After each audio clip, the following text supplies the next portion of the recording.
ఈ విధంగా టమాటో మునక్కాయ కర్రీలో గుడ్డు వేసి వండారనుకోండి బిల్డింగ్ మొత్తం గుమగుమలాడాల్సిందే. దానికోసం ఫస్ట్ మనము స్టవ్ మీద ఒక ప్యాన్ పెట్టుకుందాం. ఇందులో 3 స్పూన్స్ ఆయిల్ యాడ్ చేసుకొని ఆయిల్ బాగా వేడైన తర్వాత 3 ఎగ్స్ని బాయిల్ చేసుకొని ఇందులో యాడ్ చేసుకోవాలి. మధ్యలో ఘాట్లు పెట్టుకొని ఇందులో వేసుకొని కొద్దిగా ఉప్పు, కారం, పసుపు యాడ్ చేసుకొని బాగా ఫ్రై చేసుకొని ఈ గుడ్లన్నీ బాగా ఫ్రై అయిపోయిన తర్వాత ఒక ప్లేట్లోకి తీసుకొని పక్కన పెట్టుకోవాలి. ఇప్పుడు ఇదే ఆయిల్లో 1 ఆనియన్ని అండ్ 5 గ్రీన్ చిల్లీస్ని కూడా కట్ చేసుకొని యాడ్ చేసుకోండి.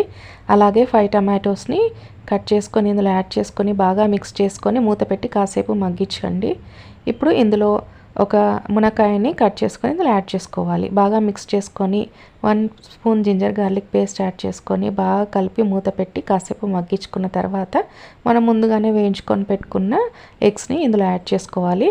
కలుపుకొని కాసేపు మగ్గించుకుంటే మన గుమగుమలాడే కర్రీ రెడీ.